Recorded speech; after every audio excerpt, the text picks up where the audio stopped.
T'es-tu déjà fait draguer par une patiente? Ça arrive. La phrase que j'entends régulièrement, c'est docteur, je préférais vous voir dans d'autres circonstances.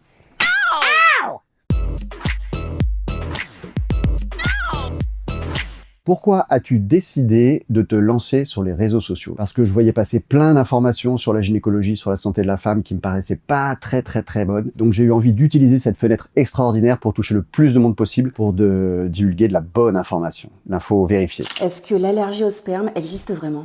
Et oui, ça existe vraiment l'allergie au sperme, et c'est probablement plus fréquent qu'on pense. Les signes les plus fréquents, c'est des brûlures, des démangeaisons au niveau de la vulve ou du vagin après un rapport sexuel non protégé. Et tu veux savoir un truc incroyable? Les femmes qui sont allergiques au sperme sont aussi souvent allergiques aux chiens mâles. Pourquoi hommes et femmes doivent lire ton livre « 1000 questions à mon gynéco ». Dans ce livre, vous trouverez toutes les réponses aux questions que vous vous posez sur la gynécologie, sur la santé des femmes. Ce livre, j'ai vraiment eu envie de le nourrir avec mon activité professionnelle, avec toutes les questions que me posent mes patientes en consultation. Les explications, elles sont simples, elles sont accessibles. C'est le cadeau idéal pour toutes vos copines, votre maman, vos filles, pour tout le monde. Quelle est la bonne méthode pour mettre à l'aise une patiente lors d'un premier rendez-vous? Le premier truc essentiel, c'est que les femmes détestent se déshabiller en face de leur gynécologue. Donc il faut faire attention et respecter la pudeur des patientes. L'autre petit truc, moi, que j'utilise beaucoup, c'est de beaucoup parler, de beaucoup expliquer, de bien informer, de bien m'assurer du consentement de la patiente. Et j'hésite pas à parler d'autres trucs que de gynécologie, des vacances, de la famille, des voyages, de plein de trucs. Docteur, on va jouer à question des meufs en direct dans la boîte à questions.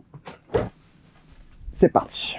Ça commence fort. C'est pas bizarre pour un homme d'être gynéco. Le gynéco, c'est un métier. On est des professionnels. Il n'est pas question de genre. Il y a des urologues femmes qui sont très bien. Il y a des pneumologues qui fument qui sont très bien. Donc c'est pas du tout un problème, ni bizarre d'être un gynécologue homme ou d'aller voir un gynécologue homme. Le papillomavirus peut-il vraiment se transmettre sans pénétration? Carrément.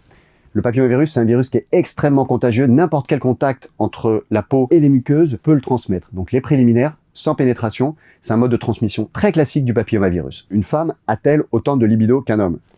On pense souvent à tort que les hommes ont plus de libido que les femmes. C'est pas vrai du tout. Tous les jours en consultation, je vois des femmes qui me disent que leur homme manque de libido alors qu'elles en ont. Est-ce que je peux tomber enceinte en ayant mes règles? Ça peut arriver parce qu'il y a des femmes qui ont des cycles irréguliers, c'est même la majorité. Des saignements, on peut penser que c'est des règles alors qu'en fait c'est pas des règles, ça peut être des saignements au moment de l'ovulation. Donc si vous voulez ne pas être enceinte, il vaut mieux avoir un moyen de contraception efficace et adapté. Est-ce qu'il est préférable de s'épiler avant d'aller voir le gynécologue? Absolument pas. Les gynécologues, que vous soyez épilés ou non, ils font même pas gaffe. Toutes les femmes ont-elles des selles lors d'un accouchement? C'est pas du tout systématique. En tout cas, faut pas du tout que ça vous gêne parce que les équipes qui font les accouchements sont habituées, ils feront tout pour que personne s'en rende compte et ça gêne pas du tout le déroulement de l'accouchement. N'y pensez pas. Est-il possible d'avoir mal lors d'un rapport sexuel à cause de la taille du sexe de mon conjoint? Tout à fait possible.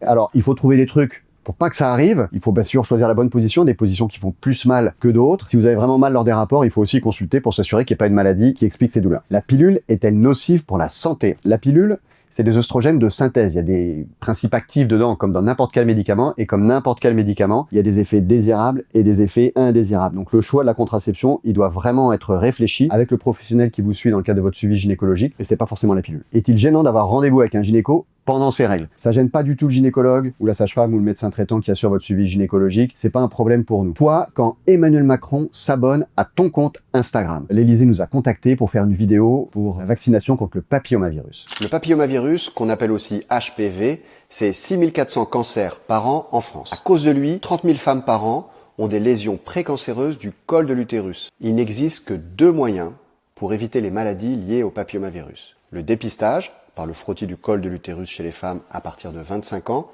et le vaccin. Et pendant 5 minutes, il était abonné à mon compte et moi j'étais pas abonné à son compte. Ça j'ai fait un screen parce que c'était quand même assez mythique. L'anecdote la plus improbable de ta carrière, j'étais de garde en maternité, il y a une patiente qui appelle pour dire j'ai des contractions, je sais pas si je suis en travail, qu'est-ce que je dois faire, est-ce que je dois venir? La réponse qu'on donne à ce moment-là, en règle générale, c'est madame, prenez un bon bain chaud avec un space-fond et rappelez-nous où venez si les contractions continuent. Et la patiente en question, elle a pris un bain, mais elle a vraiment pris un bain avec un space-fond, c'est-à-dire qu'elle a pris un space-fond et qu'elle l'a mis dans le bain. Bien évidemment, ça n'a pas été efficace du tout. Les comprimés, vaut mieux les avaler.